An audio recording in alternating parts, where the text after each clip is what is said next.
BA part first کی Urdu class میں آپ کا استقبال ہے۔ میں پچھلے دنوں دوسرا پیپر پڑھا رہا تھا۔ آج سے مجھے پہلے پیپر کے سلسلے میں گفتگو کرنی ہے۔ پہلا پیپر نثر کا ہے، جس میں 2 کتابیں آپ کے نصاب میں داخل ہیں، ایک معیار ادب اور دوسرے ڈرامہ دروازے کھول دو۔ تو سب سے پہلے میں یہ گفتگو کروں کہ نثر کا جو پرچہ ہے تو اس میں لفظ نثر کے کیا معنی ہیں۔ جب آپ نثر کے معنی تلاش کریں گے تو آپ کو عموماً اس طرح کے الفاظ ملیں گے۔ غیر موزوں کلام کو نثر کہتے ہیں، یعنی ایسی بات، ایسی گفتگو جس میں وزن کا لحاظ نہ رکھا جائے اور قافیے اور ردیف وغیرہ نہ ہوں، یہ نثر کہلاتی ہے۔ میں یہ بھی کہہ سکتا ہوں کہ نظم کے برعکس جو کلام پایا جائے اسے نثر کہتے ہیں۔ نظم میں وزن ہوتا ہے، نثر میں وزن نہیں ہوتا۔ نظم میں قافیے اور ردیف کا استعمال ہوتا ہے، نثر میں قافیے اور ردیف کا استعمال نہیں ہوتا۔ الفاظ کے اعتبار سے نثر کی 4 قسمیں پائی جاتی ہیں۔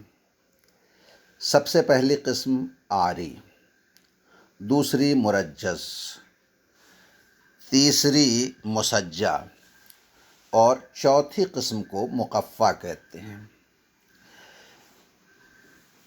ضرورت اس بات کی ہے کہ نثر نگاروں کو پڑھنے سے پہلے ہم نثر کی ان اقسام کے بارے میں بھی موٹی موٹی باتیں اپنے ذہن میں رکھیں، تاکہ جب ہم کسی نثر نگار پر گفتگو کریں اور اس کے بارے میں یہ کہیں کہ اس کی نثر عاری ہے، اس کی نثر جو ہے وہ مقفع ہے، یا فلاں نثر نگار نے مسجع نثر استعمال کی ہے، تو اس سے آپ کی سمجھ میں آ جائے کہ وہ نثر کس طرح کی ہے جو اس نے استعمال کی ہے۔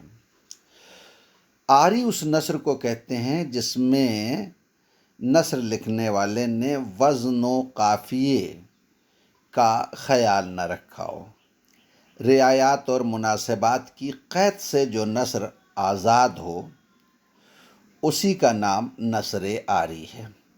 اسے عام اردو زبان میں روزمرہ بھی کہتے ہیں، یعنی وہ گفتگو، وہ کلام، وہ غیر موزوں جو ہے وہ بات جو ہم آئے دن اپنی زندگی کی ضروریات پوری کرنے کے لیے ایک دوسرے سے کرتے ہیں، اس طرح کی نثر کو نثر عاری کہا جاتا ہے۔ دوسری قسم میں نے آپ کو بتائی مرجز۔ یہ وہ نثر ہے جس میں وزن اور قافیہ تو نہیں ہوتا، لیکن رعایات اور مناسبات کا خیال رکھا جاتا ہے۔ اردو میں اس طرح کی نثر کی مثال بہت کم، خال خال جو ہے وہ دیکھنے کو ملتی ہے۔ عام طور سے اردو میں 3 طرح کی نثر رائج ہے، یا نثر عاری، یا نثر مسجع، یا نثر مقفع۔ تیسری قسم میں نے یہ عرض کی کہ نثر مسجع۔ مسجع وہ نثر کہلاتی ہے جس کے 2 فقروں کے تمام الفاظ ایک دوسرے کے ہم وزن ہوں اور آخری حروف میں بھی موافقت پائی جائے۔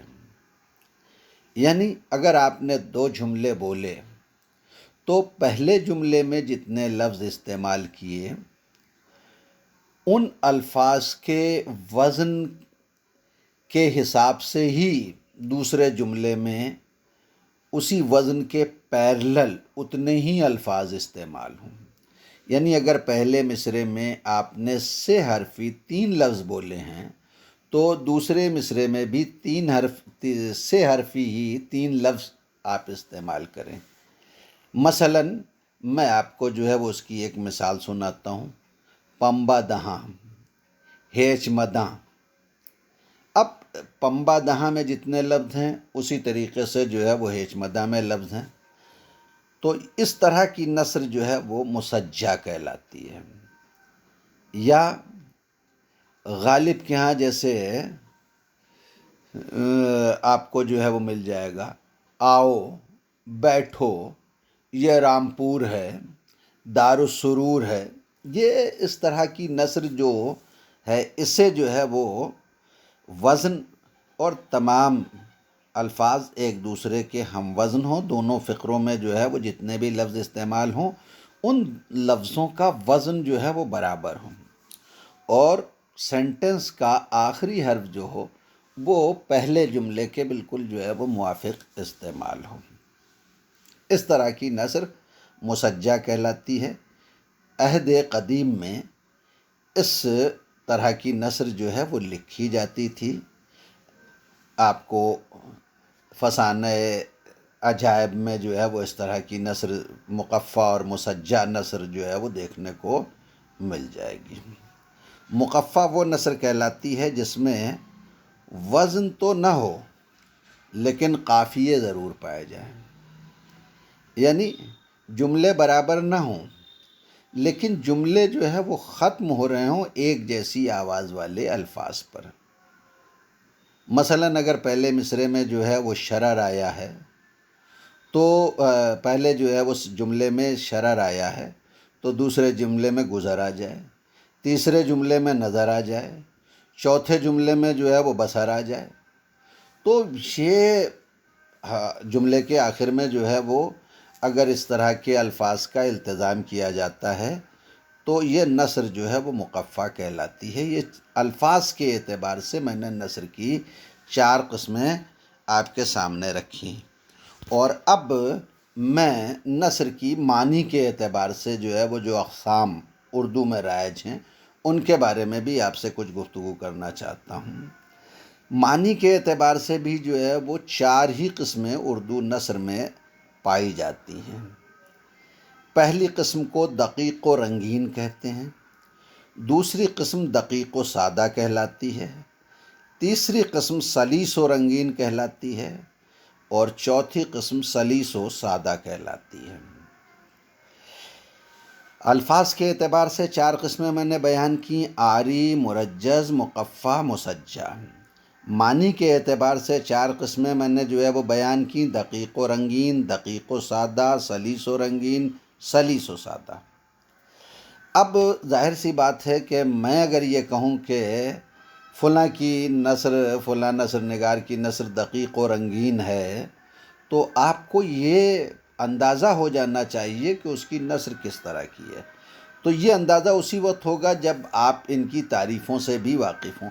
لہذا میں ایک ایک دو جملوں میں جو ہے وہ ان اقسام کی تعریف بھی بیان کر دینا چاہتا ہوں تاکہ جب یہ لفظ ہمارے لیکچرز میں آئیں تو آپ کو کسی طرح کی پریشانی نہ ہو۔ دقیق و رنگین اس نثر کو کہتے ہیں جس میں لفظیں معنی کے اعتبار سے مشکل استعمال ہوں، یعنی جسے ہندی میں کہتے ہیں کلسٹ، ہے نا، بہت ٹپیکل لفظیں، بڑی مشکل جو ہے وہ زبان استعمال ہو۔ دقیق کے معنی جو ہے خود مشکل کے ہوتے ہیں، تو دقیق و رنگین یعنی جو بہت مشکل الفاظ پر مشتمل ہو لیکن اس میں صنعتیں پائی جائیں، صنائع لفظی اور معنوی سے جو ہے وہ آراستہ ہو، یعنی کہیں تضاد پایا جائے، کہیں ایہام پایا جائے، کہیں تجنیس پائی جائے، کہیں مرات النظیر پائی جائے۔ یہ جو صنعتیں ہم نے جو ہے وہ گزشتہ دنوں پڑھی ہیں ان صنعتوں سے لدی ہوئی مشکل زبان کو دقیق و رنگین زبان کہتے ہیں۔ دوسری قسم میں نے جو ہے وہ بتائی کہ دقیق و سادہ۔ یہاں لفظ تو مشکل ہوں گے، ان کے لیے آپ کو ڈکشنری کنسلٹ کرنا پڑ سکتی ہے، لیکن نثر میں رعایات و مناسبات کا یا ثنائے لفظی و معنوی کا استعمال نہیں ہوگا۔ مشکل الفاظ ہوں گے لیکن ان میں جو ہے وہ رعایتیں، تضاد، آپ کے ایہام یا مرات النظیر، یہ ساری صنعتیں جو ہے وہ استعمال نہیں ہوں گی۔ اگر بنا صنعتوں کی، بنا رعایتوں والی مشکل زبان کوئی بولتا ہے یا لکھتا ہے تو ہم اسے کہیں گے کہ فلاں نثر نگار کی نثر جو ہے وہ دقیق و سادہ ہے۔ سادہ مینس یعنی اس میں جو ہے وہ ثنائے لفظی اور معنوی یا رعایات کا لحاظ نہیں ہے، دقیق مشکل ہے۔ تیسری قسم ہے سلیس و رنگین، یعنی لفظ و معنی کے اعتبار سے آسان ہو اور اس میں ثنائے اور بدائے کا لحاظ بھی رکھا گیا ہو، یعنی صنعتوں سے آراستہ تو ہو لیکن اسے سمجھنے میں جو ہے وہ دشواری نہ ہو، آسان ہو، یعنی ایسی نثر جس کے لیے جو ہے وہ میر انیس نے جو ہے وہ کہا تھا کہ سامعین جلد سمجھ لیں جسے صنعت ہو وہی۔ تو نثر میں کاریگری تو ہو لیکن ایسی کاریگری ہو کہ فوراً ذہن جو ہے وہ اس کاریگری تک پہنچ جائے اور اس جملے کا مطلب آپ کے ذہن میں واضح اور روشن ہو جائے۔ تو اس طرح کی نثر کو ہم سلیس، آسان نثر اور رنگین، آسان و رنگین نثر کہتے ہیں۔ چوتھی نثر کہلاتی ہے سلیس و سادہ، یعنی آسان بھی ہو اور صنعتوں سے خالی بھی ہو، اس میں جو ہے وہ ثنائے اور بدائے کا استعمال نہ ہو، ایسی جو ہے وہ نثر کو ہم سلیس و سادہ کہتے ہیں۔ اسی طرح موضوع کے اعتبار سے بھی نثر کی دو قسمیں پائی جاتی ہیں، جن کے لیے جو ہے وہ اردو میں دو لفظ رائج ہیں۔ ایک افسانوی نثر کی اصطلاح رائج ہے اور دوسرے غیر افسانوی نثر کی اصطلاح رائج ہے۔ افسانوی نثر میں داستان، ناول، ناولٹ، ڈرامہ یا افسانہ اور افسانچہ وغیرہ آتے ہیں۔ غیر افسانوی نثر میں تذکرہ، تنقید، تحقیق، تبصرہ، انشائیہ، خاکہ، رپورتاژ، خطوط نویسی، تاریخ نویسی، سوانح نگاری، آپ بیتی، سفرنامہ، روزنامچہ اور دیگر موضوعات پر، سائنس وغیرہ کے موضوعات پر جو نثر لکھی جاتی ہے اسے غیر افسانوی نثر کہا جاتا ہے۔ آپ نے میری باتوں کو غور سے سنا، اس کے لیے شکریہ۔ ہم پھر حاضر ہوں گے دوسرے لیکچر میں دوسرے موضوعات کے ساتھ۔